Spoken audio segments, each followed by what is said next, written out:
Duke chokes in the Final Four. The Lakers get their best win of the season. Why no one wants to play the Lake Show in the playoffs. Vladimir Guerrero Jr. signs a $500 million deal. Will it goes down as a good contract for the Blue Jays? And UConn women's win their 12th national championship. All that more coming up next on The Big Lead.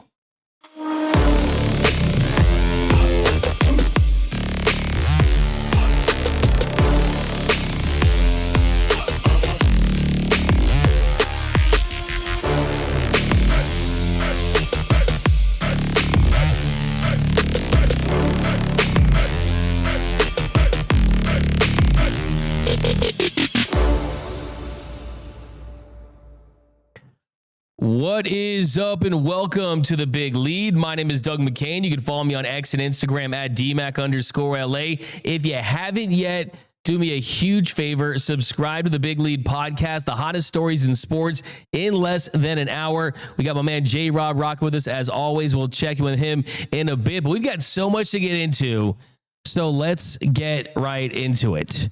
We've got to talk about the Duke Blue Devils that were minutes away from taking on Florida in tonight's national championship game. We were talking about, how does Duke stop Clayton Jr.? Will John Shire be the next Coach K? Will the Duke Blue Devils start a new dynasty with their ability to have billionaires in Wall Street getting them whatever player they want?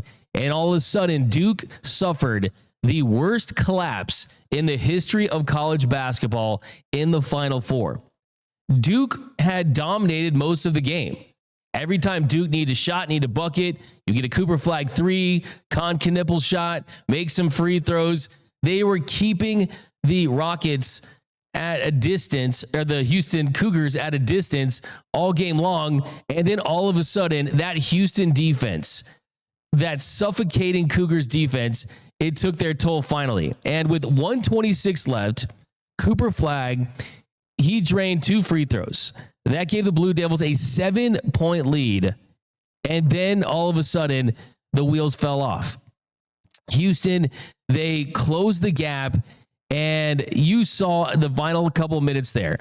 Houston was up 9 points with over 2 minutes to go. They had a 97.1 win probability in this game. At the 2:30 mark, they were up 64-55. And then Milos Uzan, he missed a 3-point shot. And thanks to the offensive rebounding, the Cougars had a couple more chances before Sharp, he laid it in. Then they would miss just one more field goal for the rest of the game. For the rest of the game, just one more field goal. I think the biggest difference there was Houston made free throws, Duke missed free throws. Houston made shots, Duke missed shots. You had a John Shire running the same inbound play again and again and again, and Houston find a way to wreak havoc and cause turnovers.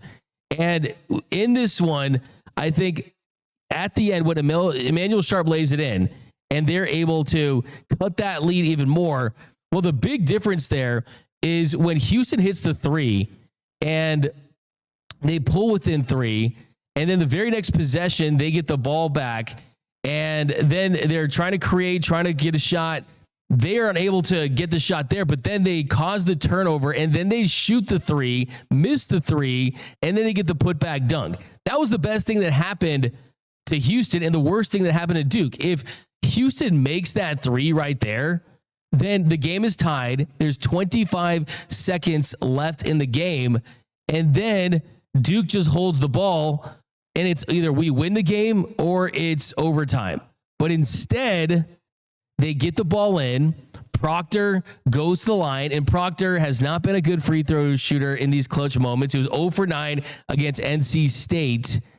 Again, 0 for 9 against NC State last year in the NCAA tournament. Into this game, he was 2 for 8. He misses the big free throws. He steps up to the line, and he can't connect. And then you get the loose ball foul on Cooper Flag. And yes, that was a bad call. That was a bad call. It was not a good call. It was not a foul on Houston. But still, if you're up 15 in the second half and you go almost 11 minutes without making a field goal, that's on you. Cooper Flag was the only guy in the last final 10 minutes for Duke that was able to make a field goal. That can't happen. So you can't blame the refs in that situation, right? So let's relive this last minute 14. So we got all this laid out. Minute 14, it's 67-61 Duke after the Concanibal made free throw. Then you jump all the way to the 33-second mark when Emmanuel Sharp, he made the three to make it 67-64. Houston calls the timeout. Then Sion James comes and turns the ball over. And then Joseph Tugler, he made that 2-point little tapping right there. So we kind of talked about that. And the fact is, if that goes as a three, I feel better for Duke's chances. The fact they were down one, I think set them back a little bit. Got the foul on Cooper Flagg. And then you get the miss. And then you get the miss from Proctor. And then Juwan Roberts, a 58% free throw shooter on the air, shooting 58%. He goes the line with Houston down one, and he knocks down not one, but both free throws. That puts the Cougars up 68-67. Duke calls a timeout. They run a play for Cooper Flagg. He gets it on the right wing, faces up, gets into the paint, and as soon as that ball left his hands, the 10-footer inside the paint, front of the rim, little fadeaway shot right there, it looks short. And I think it had to do with the legs. I think it had to do with Houston's defense. I think it had to do with the fact that he should be a senior in high school. But still, you're put in those situations. You're getting the ball. If he had made that shot today, we're talking about Cooper Flagg, the next face of the NBA, future number one pick. That shot is going to stick with Cooper Flagg, not just for the rest of his college career, which is going to be over now, for the rest of his basketball life. He will be thinking of that shot again and again and again, because he makes that shot. You got to feel good that goes in. The Duke's up by one with 6:07 left to play. And then more free throws by Houston. Cryer, he hits both free throws. Houston goes up 70-67, and the Houston Cougars come back to beat Duke. I mean, Duke had a 98.5% win probability when they took the lead at 59-45 with 8:17 left. A 95.2% win probability when they took a 64-55 lead on that Cooper Flagg three with 3 minutes to go. Duke had more talent. They had a bigger lead. They were supposed to win this game, and this goes down as college basketball's 28-3. College basketball has had some pretty bad choke jobs, but a program like Duke, right up there with the most tradition-laden programs in the sport, has this stain on their basketball program's legacy, where if you Google what is the worst choke job in the history of the Final Four, this is number one with a bullet. And I think that it's a tough day for John Shire and this Duke program. Yeah, for sure. It is a tough day, and this are the growing pains of being a new coach. And, you know, John Shire is going to look at this situation. He's going to think about what he could have did late in that game to help his ball club be in the best situation to win. But honestly, D-Mac, this whole thing to me is about Kelvin Sampson and the Houston Cougars.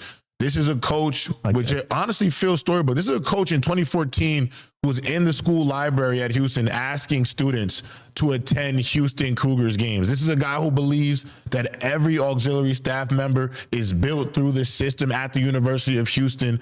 And so the way that they played last night just shows how gritty this program has been. And honestly, D-Mac, the thing I love most is in a lot of games like this where you are the underdog and the team is more talented, you tend to play towards that team, play to their strengths. And what made Houston so great all season is feisty defense, second chance baskets, out hustling everybody. If anybody's seen the viral clips of them out there scrambling for loose balls and Houston's practice, it's absolutely electric. And that identity carried over into this game. And as many times as it felt Duke could have put the nail in the coffin, listen, you got to hammer that nail all the way in. You can't leave it open because Houston raised up out of there like the Undertaker and came back and got this thing done. And so it just feels like you can look at a Duke collapse, but you can also just look at a team in Houston who never changed their identity, never faltered from the moment, and they took the game. They've fought their you-know-what's off, and, you know, congratulations to that program. Well-deserved. 100%. I love that you bring that up because I think two things can be true, right?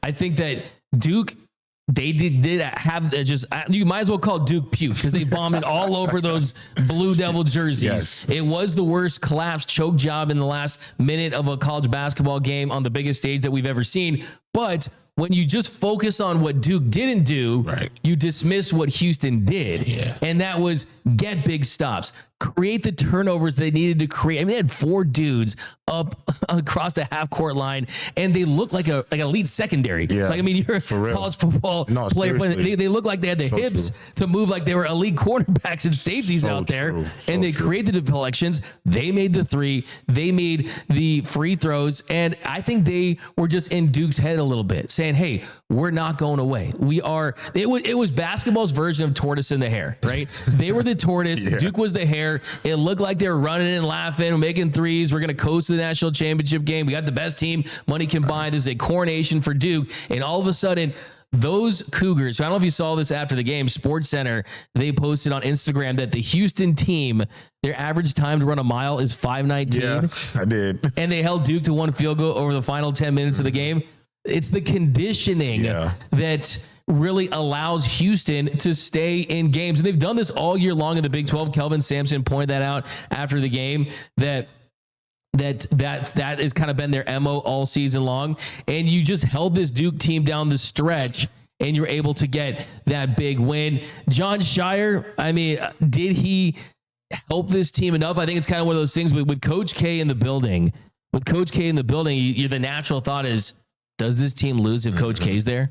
Because the truth of the matter is Jon Scheyer, everyone wants to anoint him as the future of Duke basketball. And yes, his record speaks for itself in the first 3 seasons. But let's not forget, Coach K in the 80s, Duke was the college basketball Buffalo Bills. Right. Getting to the national championship game, getting to the finals, and not being able to win a championship. The truth is, until Jon Scheyer wins a national championship, he hasn't been a success at Duke. And as great as Duke has been, Duke has not won a game in the Final Four since 2015. Right. Since they cut down the nets after beating Wisconsin with Justice Winslow and Okafor and that team. That was a really good team. You got to give them credit, but they have not won. To think that Duke hasn't won a Final Four in a decade is crazy. And Jon Scheyer said after the game, it's been a magical ride. We believed with everything that we had that we were going to win a championship here. And so I feel for them. They're competitive and they're going to think about it. I didn't help them enough. I didn't help them enough. And that's where my mind goes. And I couldn't be more proud of them though. That is how I feel. That's the part of it. Unfortunately, we've been a lot of these games. We haven't been in a lot of those games. We've watched a lot of game situations in practice. And that's where I wish I could have helped them more. But they played their hearts out.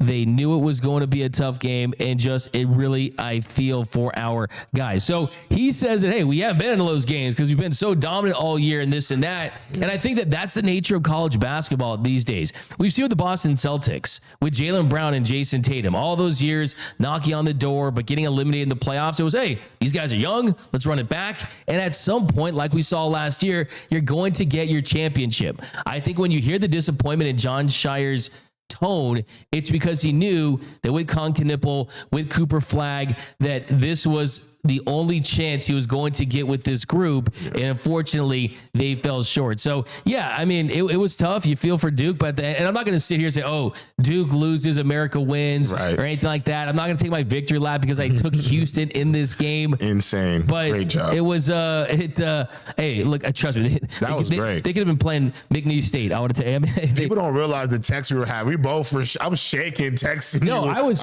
literally it was shaking, crazy. Texting it was, back this weekend. And how about this? The Final Four delivered, right? The first game was really good too. Very good. All right, so let's switch gears to tonight, though. Or actually, yeah, let's switch gears to tonight. And you got the Gators, you got the Cougars. I think we're in for a competitive 40-minute game. I think it's going to come down to the final 5 minutes. It's just tough to kill this Houston team off. They are a villain they're like Michael Myers, man. You know, you think he's done, all of a sudden it comes around with the knife and, you know, you just can't kill these guys. But Florida is a dog too, man. Clayton Jr. and this Florida team, they did a really nice job rallying back to beat Auburn. I got to stick with the Cougars. I'm taking Houston tonight, but who you got? I want to ride the Cougar bandwagon with you. Let's do it. Bad. Hop so on. bad. We don't have to disagree. I know. Go with your soul. Go with your heart. I mean, okay. It's kind of like I think Florida's favorite, right? Florida. Yeah, I believe it's favorite. I'll be honest with you, D-Mac. My biggest fear with this game, and I love Houston and the Cougars, but Walter Clayton Jr., man, the last 2 games he's had, the tear he's been on, this is like a Kemba Walker run if Steph Curry was the point guard, and so when I look at this matchup, it's like I think Houston might be the better overall team basketball. I would give them the edge. But, and this is maybe just because I also want to pull this take off, I do feel like, D-Mac, if Walter Clayton goes out there and puts on another virtuoso, I think he cements himself as a top 10 pick, maybe a top 8 pick. Right now, he's probably slated 15 to 30, but I think he goes out there. I think he's going to have 25 plus, shoot at least 4 or 5 threes. He's going to be electric. I think he has put himself in the top 10 conversation. He is a Steph Curry, Dame Lillard hybrid, and I don't know if he's going to be those players in the National Basketball Association. But what I've seen from him in a college standpoint, he's the closest thing I've seen in college. And with that being said, I'm going to go with the Gators. I'm going to go with the Walter Clayton Jr. virtuoso. I think he's going to etch himself in the college basketball lore. But if the Cougars do win, I will be satisfied regardless. But I am going to take the Gators. The number I'm looking for tonight is 25. Mm-hmm. If Walter Clayton Jr. scores 25 points, the Gators are cutting down the nets. Yeah. I think that's going to be a tall task. I think Houston's going to throw everything at him. They're going to throw bodies at him. They're going to say, you know what? Anyone else beat us. If we hold Clayton Jr. to 18 points and another dude goes crazy, then we can live with that. Will Richard, he's another guard that they have, and Houston, they've done a really nice job in kind of getting guys on the other team, especially guards, to have their off nights. You look at this entire tournament, Robert Wright from Baylor and Braden Smith from Purdue, Tyrese Proctor, the game that we just saw, they've had success slowing guards down with their suffocating defense. So I think Clayton Jr., he needs a Will Richard to step up, make shots to kind of keep them balanced a little bit. The Gators just can't be a one-man show. And Richard, he's the one guy that he needs to step up. I mean, he's the only guy in Florida's starting backcourt that has had 3 single-digit games in their past 5. And that's not going to do it in this one because we saw what happened. Cooper Flagg, he got worn down because he was the only guy that was willing to step up and take and make shots. Only guy that made a shot in their final 10-plus minutes of the game. You cannot have that. And I think with the Gators, the thing that I think they need to work on too is just not fouling guys. I mean, that Houston team, they step to the line and their 58% shooters are making free throw shots. Yeah. And in 9 of their last 11 games, Florida's given up 22 free throws. So that kind of scares me. And then you look at this Houston defense and just how suffocating they can be. If the Blue Devils were exhausted after the rest and playing their first game, I mean, Florida played a tough game against Auburn. Yeah. I think that fatigue is going to be a factor down the stretch. I mean, that's going to be the new recipe if Houston wins. It's, hey, forget going to the gym, go to the track. We're going to wear you down. Just run, and we'll shoot a couple shots in the next couple hours. But on Houston's side, I think it's really interesting too, because if anyone's going to slow down Walter Clayton Jr., it could be Houston. Yeah. They're physical on both sides of the ball. They make everything hard. Nothing comes easy for them. And it's just a hard-nosed style of play. But their defense, kind of the way they're designed, they do give up 3-point shots. Yeah. They give you the opportunity to shoot those shots. So will Florida make their threes? I think the guy needs to step up for them, Juwan Roberts. And we saw what he did going up against Cooper Flagg, boxing him out, drawing that foul, making the 2 free throws. But he has been pretty inconsistent for them, and they're going to need some guys to step up too in the paint for them to get that win. But I think it's going to be Houston tonight, man. I really do. I think it's kind of one of those things where you get a magical win like that, and it's like that win loses its significance if you lose. Right? I mean, right now, people like myself are calling it a Duke choke. You rightfully so are giving credit for Houston, which they're not going to get enough credit today with the national media. But if they lose tonight, it's just going to be about the Duke choke instead of what Houston did in that one. But they don't have any weaknesses. They really, really don't. They really, really don't. I see them getting that dub tonight. Yeah, it's going to be a great matchup. I'm all for it. I'm ready for a great game. And honestly, I do agree with you to some point as well. Like, if Houston does win this game, at least for Duke's fans out there, you could say, well, we lost to the national champions. We lost to the best team in college basketball. I do think if Houston goes out there and loses to Florida, I do think a lot of the narrative will end up falling on Duke because it will be talked about as a choke job, even though it is a bit of a choke job. But I think it'll be inflated due to the results of this matchup. But I truly feel like Walter Clayton is pretty much cementing his stamp that he's an NBA player and he's a lead guard at the next level. And I think what Houston's going to do, and I'm pretty sure they did this after they celebrated that win, is they looked at what Auburn did to Clayton Jr. in the first half. I think you're going to see them hard hedging and going over ball screens and blitzing to get the ball out, because in the first half, you saw what they were doing, man. I mean, they were blitzing him on ball screens. They were forcing the ball out of his hands. And then the second half, he's like, nope, I'm going to get to my left hand. I'm going to start making shots.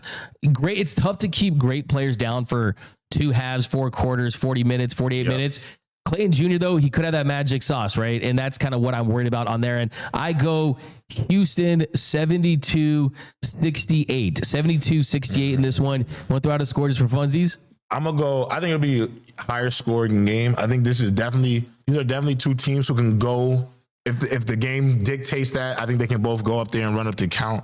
I'm actually going to go 75-80 Florida. 75-80 Florida. I like that. Okay, so before we switch gears, we're going to run down really quickly the worst choke jobs in the history of college basketball. Where will Saturday's Duke collapse over to Houston rank? We'll get into that. So I think there's some honorable mentions in this one.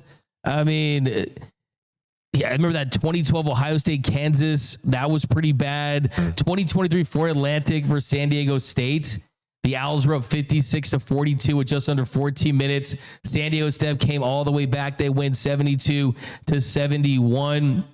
But let's start with number 6.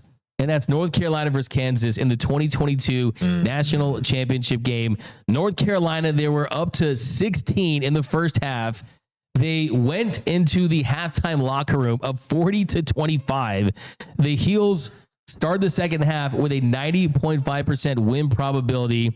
And then all of a sudden, the Jayhawks, they came alive. They went on a 31-10 run to take a 6-point lead. And then the Heels, they came back and even retook the lead at 69-68 with 141 left to go. But Dave McCormick, he scored the next 2 possessions for Kansas, and the Kansas Jayhawks won 72-69. So that hurts another North Carolina school, but a tough loss. And then number 5, Maryland versus Duke. I mean, I was looking at these when Maryland was with Nike, their jerseys were so sick. Fire, like with that yellow and black trim, bro. with that. Come on, man. I know Kevin Plank, like Under Armour dude, like owns Maryland. Nike is always, he's like their Phil Knight, right? Yeah, like, he's but 100% geez, their Phil that's Knight. depressing.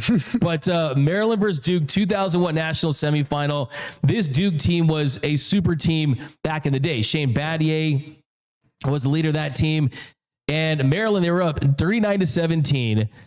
Blue Devils got rolling. And then Duke, they ended up leading by 11 at halftime. And they outscored Maryland 57-35 in the second half. You had Shane Battier, Jay Williams, Carlos Boozer. Geez, that's a stacked college team. Combining for 67 points. But Maryland, they end up winning the national championship next year. So they kind of got their revenge with Juan Dixon in the game. Then 4, you're going to love this one. Duke versus UConn, 2004 national semifinal. So Chris Duhon, the most commanding. So this is the thing, though. The most commanding lead in this one, he had a 7-point lead with under 3 minutes to go. Yep. So kind of close, 7 points. Where did I hear that, right? 7-point lead for Duke. Chris Duhon, he drained 2 free throws. That put Duke up 75-68 with 3:28 left to go.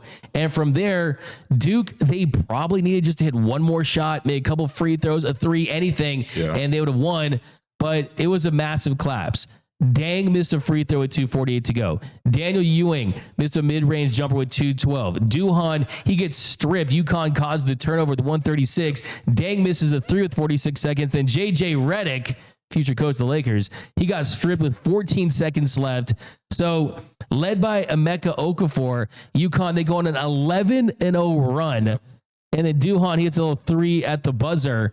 but the Huskies go on to win 79-78 in that one. And that was essentially the national championship game because UConn would go on to beat Georgia Tech a couple of days later. So first of all, my takeaway was like, listen to those players we're talking about. Like college rosters were kind of built different back in the day. Insane. And also, Emeka Okafor was that guy. The names for sure. I think the thing too about college back in the day is like a lot of these names, because some of these players stayed at school so much longer, they feel more legendary when you say them back in the day. You know what I'm saying? Yeah, you associate them with. And I remember when Okafor got drafted by the Bobcats. Like he was like young kids might not know that he was like the next thing. Yeah, he was. And he had some years. He wasn't a bust, but he was supposed to be the next thing.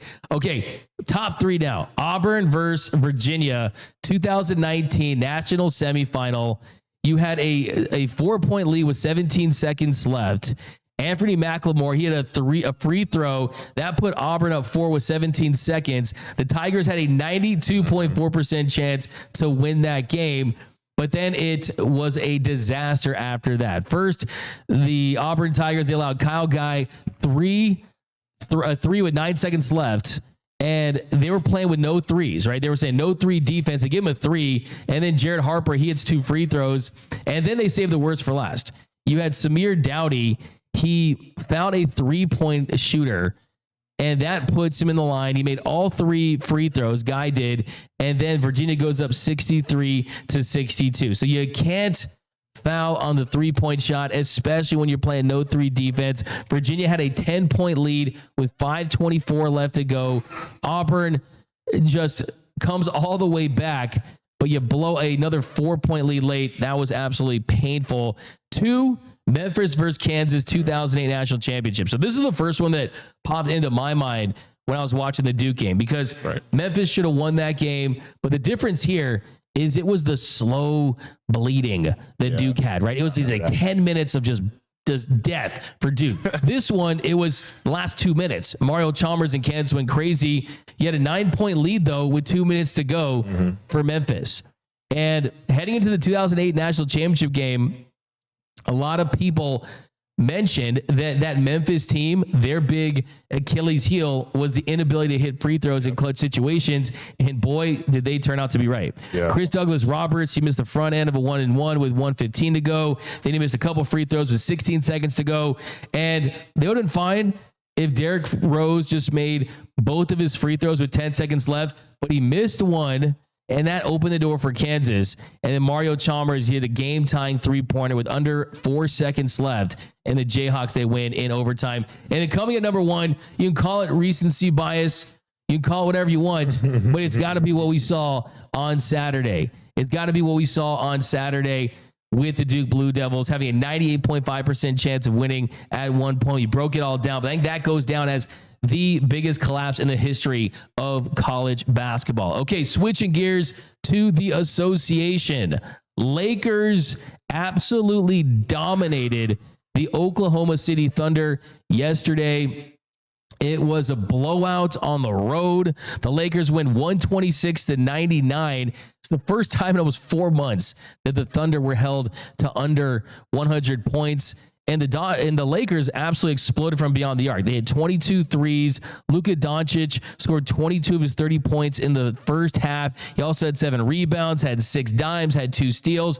Austin Reeves, another incredible performance from the best third option in the NBA. 20 points, 2 boards, 3 assists. LeBron James, an efficient 19 with 7 dimes and 3 rebounds. A lot of these stats, they're not as impressive because the Lakers didn't need explosive nights from their big 3 because you had Dorian Finney-Smith and Gabe Vincent. They combined to go 8 for 12 from beyond the arc. Rui Hachimura, he had 11 points and 7 rebounds. And the Lakers came out in that first half and they were dominating. I mean, they scored the OKC. They entered the game as the best team in the first quarter in the sport.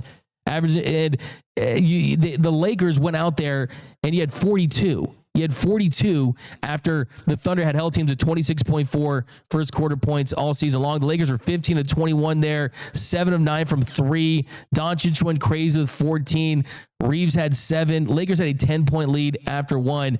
And you were in a spot where you were taking guys out with under 3 minutes to play in this one. They were up 22 at the half. The Lakers were shooting 75% from three at the half. And if you told me, hey, an NBA team that shoots threes and plays lockdown defense like the Lakers were playing yesterday, I would have said you're describing the Boston Celtics. But the only difference is the Lakers have Luka Doncic, who's better than Jason Tatum and Jaylen Brown, and the Lakers have LeBron James, who on his best day is still better than Jason Tatum and Jaylen Brown. So if there ever was a advertisement or a warning sign to the league why you would not want to play the Lakers in a game, it was Sunday. Suffocating defense, making threes. Luka Doncic, that pass to Gabe Vincent behind the insane. He was Dallas Mavericks Luka Magic yesterday. So could not be more impressed with the Lakers and to go out in a game that you need on the road and dominate the Thunder. This Laker team looks like it's for real. Yeah, they look like they're for real. I love the game. Honestly, I felt like for the Los Angeles Lakers, this is a team that when you have Luka Doncic and LeBron James, every night can be your night. And I do feel like with the difference between the third and the eighth seed being a half game and a half, this was a game that the Lakers should go out there and win. Just from the standpoint of you're trying to have sole custody of that third seed. This is one thing that LeBron James even emphasized himself. They don't want to be in a playing situation at all. They're avoiding that by all costs. And so for them to go out there and dominate, and for Luka Doncic to go out there and dominate, I thought that was the biggest story of it all. For him to go out there and do what he is capable of doing in front of SGA, because I do think SGA and Luka Doncic are the two best league guards in the NBA currently. And so him going neck and neck with SGA and getting the better of him, I thought that was big for their confidence. And then again, man, this Austin Reeves guy, he is special, isn't he? And so watching him do what he did against the Oklahoma City Thunder, if I'm the Los Angeles Lakers, I feel like we're in a good spot to really contend for this championship this year. And statement wins late in the season are huge. Stephen A. Smith said the Lakers were going to lose 5 of their next 6 of this stretch. For those who don't know, they're 4-1 in this stretch. Exactly. Hey, let's bring in the villain, right? Always got anytime we can. He's the villain right now. But I think the thing where he stands out, Luka Doncic versus the Thunder, if you're looking at anything about yesterday's game, is yes, they made the threes. Yes, they played the defense. Yes, SGA hunting for free throws and not getting one in the entire game, really, I think threw his game off a little bit. He had 26-9, which was still a really nice showing, but still, the reason why he shot no free throws is because of the defensive rotations. Guys going out there, and as J.J. Redick calls them, right, his banshees. Yep. We gave Vincent and Dorian Finney-Smith and these defenders that go out there and they focus on that side of the court. That's what led to the no free throws. And Luka Doncic against OKC is food to Luka Doncic. He just absolutely eats against the Thunder. If the Lakers played the Thunder in the playoffs, the Luka Doncic angle would terrify me if I'm OKC, because OKC, they don't possess these big wing defenders that Boston has. Mm-hmm. And they don't have that quick, aggressive defense like Houston has, or even Golden State has now. That's what bothers Luka. It's big defensive wings and aggressive defenses that are just kind of gritty and grimy and ugly, right? You know what I mean? Like, you gotta get dirty, right? Yeah, right. And they don't have that. So you don't have no choice. I'd rather play the Thunder than the Nuggets, even though the Nuggets aren't winning right now. They lost 4 straight. I'd rather play the Thunder. Okay, yeah. Trey Jemison said it earlier in the year. Like, you're playing the Lakers, you're playing against Jordan Goodwin, DFS, Gabe, and Vando. D-Mac, it's going to be a fight. It's going to be a Kelvin Sampson, Houston Cougars dogfight when you got to deal with that core with the Lakers. And then obviously you got the 3 superpowers in Luka, LeBron, and Austin who can go out there and just light it up. Absolutely light. I mean, finish the line. OKC, KFC, UFC. Lakers in 5. There it is. There it is. But yeah, you look at the grades. I mean, quickly, LeBron, I give him a B. 9 for 16, efficient, 19, 3 and 7, 34 minutes. I think when you look at LeBron's game, it's like kind of was like, fall asleep, boring LeBron games, but it was, wait a minute, that's what I want to see. Like, wait a minute, Lakers blowing out the Thunder on the road, LeBron scoring 19. That's a positive sign, because I mean, you saw that fast break, by the way. That fast break that he had, right? It reminds me of that tweet where I'm so glad this LeBron thing is ending soon, right? When he was like 33 and he's still doing that stuff. So yeah, he was really incredible. Rui Hachimura, look at the game. He had 11.7 rebounds, 1 assist, 4 for 10 from the field, 2 for 6 from beyond the arc. Lakers a +8 with him. He missed a game due to that little patellar injury that he was dealing with. But yeah, I think he did a really nice job on the glass. Kind of inefficient, but the Lakers, they shot so well from deep. And yeah, I mean, he goes 2 for 6 from 3. So give me 2 shots from Rui. Overall, I honestly give him a B. Jackson Hayes, he goes 3 for 4, 7 points, 5 rebounds.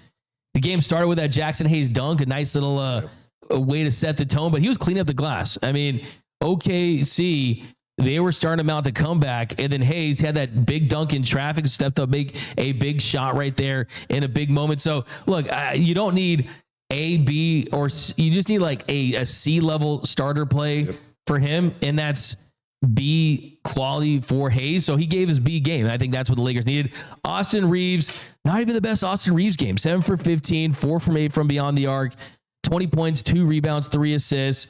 It was almost like the standard Austin Reeves game now, which is a compliment to him. But I like the way he's getting inside, scoring 50% from beyond the arc. I give him a B. Luka Doncic, though, gets my 2 A's. My A's on this one, I'm giving Luka Doncic 37 and 6, 11 for 20 from the field, 5 for 11 from beyond the arc, a +18. Just an absolute beast in the first half.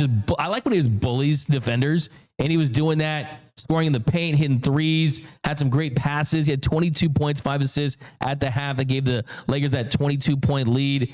And that's an A minus. Not A. His A game, normal A is like 40 at this point. Yeah. I mean, I'm great on a curve here. DFS, 14.7 rebounds, 2 assists, 4 threes. He's kind of the Lakers X factor to me. When he plays great, so the Lakers, because they're getting something from him. And he actually had the best plus-minus on the team at +28. So that's a big omen. If you look at his success, if he's having it, usually the Lakers are having success. Gabe Vincent, 12, 3 and 3, 4 for 7 from beyond the arc, a +28 with him. So DFS and Gabe Vincent, there's this kind of trend where they only play well in the same games. They don't play well in the same games, but there's this little Dr. Jekyll and Mr. Hyde element with both of those guys that you want to see them a little more consistency from them. So yeah, and then Jared Vanderbilt, 3 points, 2 rebounds, 1 assist. I give him kind of a B minus, kind of a better Jared Vanderbilt game. But yeah, Lake Show, big time win in this one. But yeah, I mean, what do you think is, I mean, you look at those guys. I mean, do you believe in DFS? Because I go back and forth with this guy. I mean, I hate him, then I love him. I hate him again, then I love him again. I don't go back and forth with DFS because he has Luka Doncic with him. I do think because they are prior teammates, I do feel as though he is confident with Luka Doncic, and because Luka will continuously go to him, I'm a fan. And also, you listen, DFS, if he doesn't have a great 3-point shooting night, I don't think people give him enough credit. He's one of the smarter defenders in the NBA. And I think on the court with Luka, LeBron, we have Jackson Hayes out there. You kind of need a guy out there who can erase certain things or who's able to think on the fly. And for him, I think he's the perfect perimeter defender for this basketball team. I'm going to believe in him because he's had playoff experience. He's been in these situations before. And Luka Doncic and LeBron James and Austin Reeves, their only job is to make his job easier. He's going to just have to defend his tail off and shoot uncontested 3-point shots. And so I'm willing to believe him. I'm actually probably more concerned about Gabe Vincent. But as of late, Gabe Vincent has played so much more consistently towards this back end of the season that honestly, I feel really good about those two, especially now that the lineup about to get cut down. We're about to run 8 players. Yeah, it's going to get cut down. It's about 8 guys going in. So I'm for it, man. I really am. I think he'll be fine. And I think those two guys too know what a successful Laker game looks like and their role in those games, right? 3-and-D. So give LeBron, Luka, and Austin Reeves that support. You don't have to do too much. Just do what you're expected to do, and it's going to help this team tremendously. It's just them being complete no-shows is where it gets concerning for me. And I think that if you can contribute on defense, defense shouldn't slump, right? No. So that's how they should kind of live, and then the threes will come. But I feel I'm getting vibes for Gabe Vincent, like I'm like the Dodgers, Tommy Edman, you know, like he feels like some guy who's going to be like, oh, was a role player, but then all of a sudden goes nuclear in a playoff game. I'll say this: if he can have something reminiscent to a 2020 Rajon Rondo-esque impact, yes, they're going to win the championship. Because his shooting, remember, Ryan, when I say Rondo, for people forget, Rondo was shooting like 43% from three in the bubble. You know what I'm saying? So if you get 38 to 40% consistent shooting from Gabe Vincent on top of the pesky defense, I mean, yeah, for sure. I mean, those other guys got to step up. Now, looking at the standings really quick, the Lakers are in a really good spot to secure that 3 seed. So 3 games to go at Dallas, at home against Houston, and you finish this Sunday on the road against Portland. The Lakers are in a really good spot where all they needed to do to lock up that 3 seed was go 3-1 down the stretch. That was the floor for them. That if they go 3-1, the very worst they could do is be that 3 seed in the Western Conference. And right now, though, you're looking at Dallas on the road, where I don't think they're going to rest their starters. I think that the Lakers, they can rest by not playing in the play-in, right? I mean, this is a team that's been in the play-in almost every single year, it feels like, and now they put themselves in a great position to do that. And also, too, you look at where you're at 48-30. I mean, after all this, a potential 50-game winning season for the Lakers, after where their season started, after the trade, and then right now, the 3-6 matchup would be the Warriors. So if Denver and Golden State, if they lose any of their remaining games, well, the Lakers can go 2-2 and finish with the 3 seed. And the Warriors, if you look at the way their schedule finishes up, you've got the Suns tomorrow, who are already in Cancun. You got the Spurs, you got the Trailblazers and the Clippers. So they still have 4 games to play. So look, I mean, Spurs at home, Suns on the road. I mean, those are all winnable games, and the Warriors are winning games, certainly. But the Lakers are in a great spot to get a home playoff series and then avoid the play-in. If I gave you all of that as an option before the season, you're like, this is a great year. You're thinking, if I told you that before the season, you would tell me, oh, Anthony Davis didn't get injured, right? But instead it's no, they got Luka Doncic. They got better, and they're a Lakers team that I think is not necessarily surging on the highest level, because I think they still have a level they can go to with a better version of LeBron, but in a really good spot from a seeding standpoint and from a way they're playing standpoint. All right, switching gears to Major League Baseball. Vladimir Guerrero signed up to stay in Toronto, a 14-year, $500 million pact to finish his career, presumably, with the Toronto Blue Jays. It's a massive deal for a player that has been one of the best players in Major League Baseball. He was the top prospect for a long time. He's the son of Vladimir Guerrero, a Hall of Famer who played with the Montreal Expos and the Angels, one of the best hitters of his generation. And now they lock up Vladimir Guerrero Jr. It's a 14-year deal, $500 million range. And that's a ton of coin for a dude that doesn't play great defense, that kind of relies on his slugging. You look at the market from last year, Juan Soto, he got a 15-year, $765 million deal. Juan Soto is on a whole nother level than Vladimir Guerrero Jr. One, the youth, also just the hitting tool that he has, they're not really comparable. But I do think that this was a deal that Toronto had to make. Yes, it's not Shohei Ohtani. Yes, it's not Juan Soto. He's not of that caliber when it comes to overall production. But the truth of the matter is it's always been difficult for the Blue Jays to land elite talent. So it's tough to get guys to go to Toronto. So the next best thing is to keep your talent. And that's what they're doing in this situation. The Blue Jays are owned by Rogers Communication, and they are worth over $20 billion. The Blue Jays have one of the richest ownership groups in professional sports. So at some point, you knew they were going to spend money on a player. They've been in the mix. They've been the bridesmaids for so many elite free agents in the last couple of years, well, they keep their guy. And Vladimir Guerrero Jr., I mean, 158 career weighted runs created plus, that's considered great to elite. I think that he's going to be the face of this franchise for a long time. I also think that this contract isn't going to age that great. It really isn't, just because for me, if I was going to sign someone like Vladimir Guerrero Jr., I would do it if I felt like my next 2 or 3 or 4 seasons were going to be seasons where I could compete for a title. That's how you could justify, right? We kept Vladdy. We know years 10 through 14, he's going to probably be on the bench, right? Like Albert Pujols in Anaheim.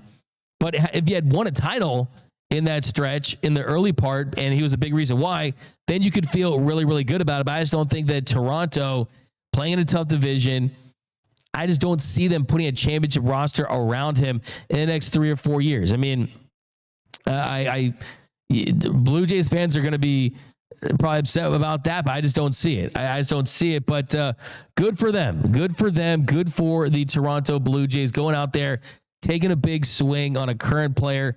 And now you look at that. From my biggest takeaway too is the free agency class for 2025 is basically going to be led by Kyle Tucker, right? I mean, he was someone that was going to enter free agency and he was going to be the guy. Well, now he's staying in Toronto. And yeah, we'll see how this move plays out. Now, a couple more here. We're talking some hockey. Alex Ovechkin passes Wayne Gretzky. Passes Wayne Gretzky for the most goals all time. He scores 895th goal, passing Wayne Gretzky's all-time NHL record. That stood since March 29th, 1999. A lot of people thought that goal would never be broken. That record was always going to stick. And I think that this is cool because we always talk about the GOAT conversation in basketball, right? Michael Jordan versus LeBron James. But I was just kind of diving into it. I'm not going to sit here and act like I'm like the biggest NHL fan in the world. I was diving into it and saying, okay, does Ovechkin have a case over Wayne Gretzky? And Ovechkin, by everything that I was able to come away with, is in the conversation for best goal scorers. And and here's the thing, anyone say, oh, it's not like for the LeBron Jordan debate, for some context, people are like, oh, it took LeBron more games to get there, right? And that kind of thing. What's crazy about this is Gretzky and Ovechkin essentially played the same games. Gretzky, it took 1,487 games to score 894 goals. Ovechkin needed 1,487 games to score 895. So essentially the same amount of goals in the same amount of games. But the big difference for Wayne Gretzky is Wayne Gretzky, he had the assists. He had the assists that definitely changed everything for him. So I think that when it comes to overall points, Wayne Gretzky, he still dominates. I mean, you look at it, and Wayne Gretzky has more assists than any other player has total points. So think about this. Even if Ovechkin has more goals, he can't approach Gretzky's assists and overall points. How wild is this? I mean, Gretzky, you could take away all of his goals in his career, and he would still have the most points in NHL history. That's insane. That's absolutely insane. So they have this thing called the Hart Trophy. I mean, I was like in my hockey bag. They had this thing called the Hart Trophy, which is the most valuable player to his team in the NHL. Bro, like, Gretzky has 9. Like, that's crazy. That's 3 more than Ovechkin. So, yeah, I think it's Wayne Gretzky still. I mean, Alex Ovechkin. Any thoughts on Ovi?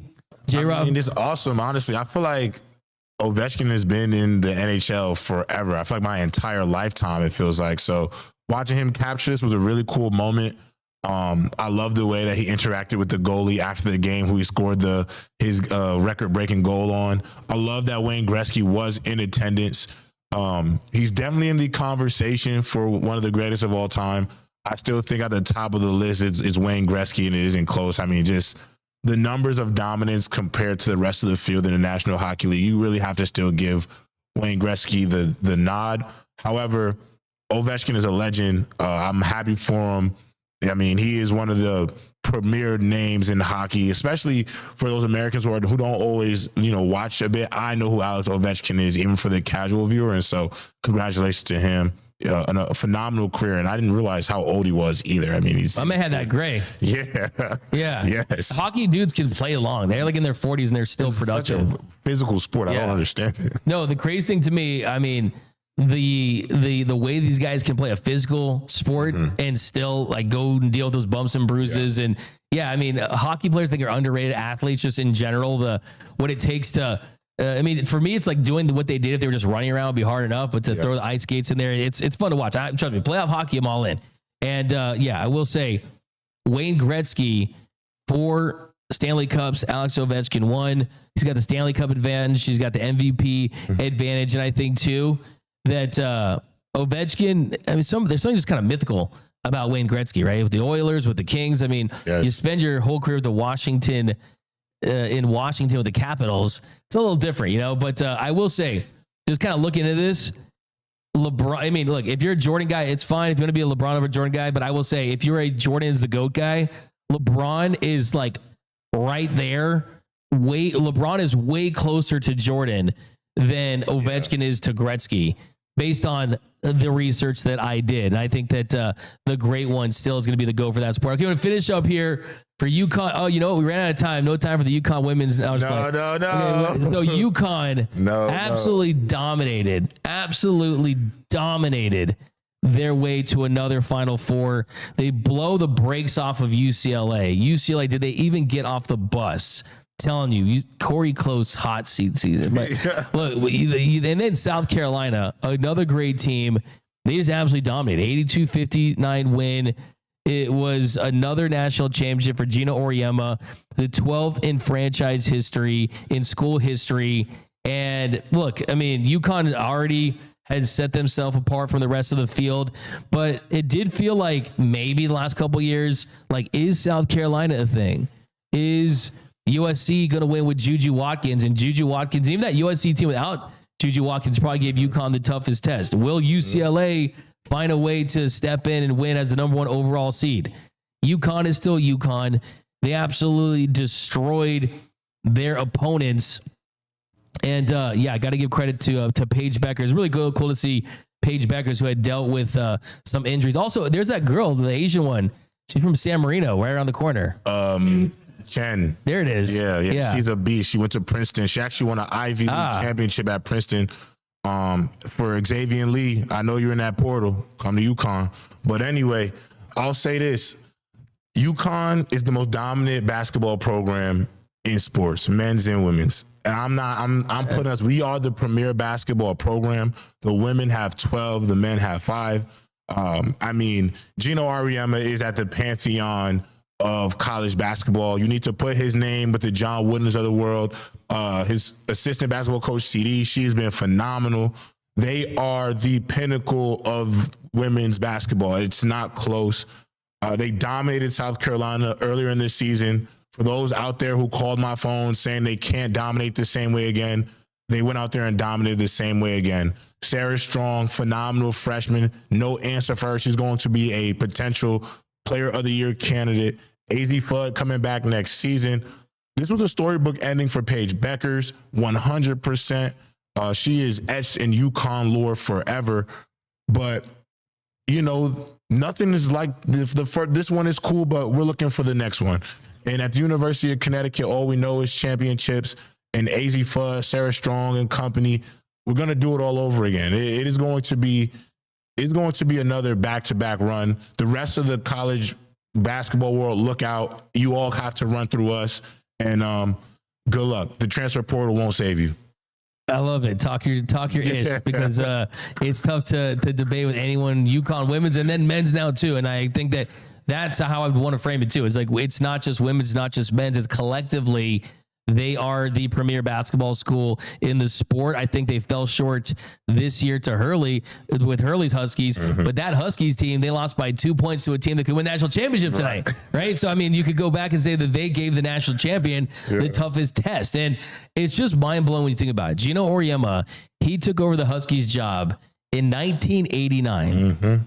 The Huskies have appeared in 36 NCAA tournaments. They've appeared in 24 Final Fours. He's going to turn 71, or he did turn 71 in March. It's just incredible to see the success that he's had. He's turned them into a powerhouse. And I will say this about the UConn Huskies. Like, I was all amped to watch that. I mean, UCLA, I mean, we don't win anything these days. So I'm like, maybe the women's team can like win and it'll be good.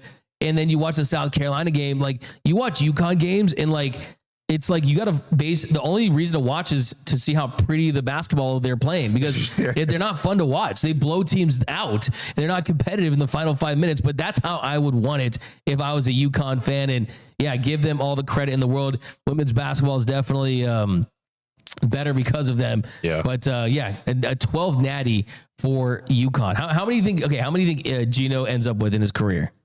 Like, how much longer do you think he actually coaches? Because I know that who's the associate coach? CD. Yeah, like they give her a lot of credit too. She'll probably be the coach in waiting, right? No, she's gonna leave when he leaves. Oh, really? She's done. So she's. I mean, they're like the Dudley Boys or the Hardy Bros or something. Like they're Triple H in China. Like they are not leaving each other's side until the wheels fall off, and then when the wheels fall off, they'll both retire together. I mean, going into the next 2 seasons, I mean, I feel like they'll definitely win another one. He's going to get at least 13. I will say this, if they do go back to back and he has a 13th one, he's going to try to go get 15. I mean, I feel like he goes get 15 and ends, but with Sarah Strong there and AV Flood next year, I'm taking my Huskies to go back to back. And I'll tell you right now, Olivia Miles, you entered that transfer portal. I know you watched that game, Olivia. Olivia, you know where you need to go. Come home. Come home, Olivia. If Olivia Miles becomes a UConn Husky, watch out. We're going back to back. We'll see you. We'll see y'all in 2027. Just an absolute freight train of a season. I mean, think about this. They were the first team to beat 3 straight 1 seeds in a row in the NCAA tournament.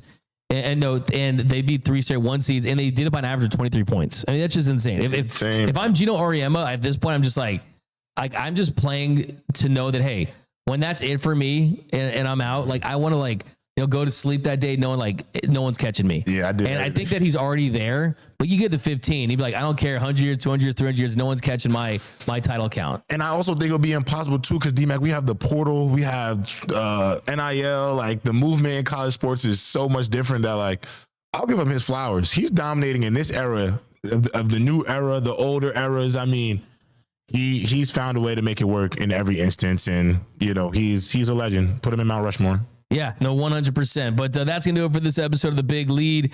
If you haven't yet, be sure to subscribe to the channel, hit the notification bell. Also, hit that Luka Magic comment down below. Comment Luka Magic so you're eligible for our next big giveaway, a Luka Doncic jersey at 2,000 subscribers. So be sure to do that. And until next time, I'm out.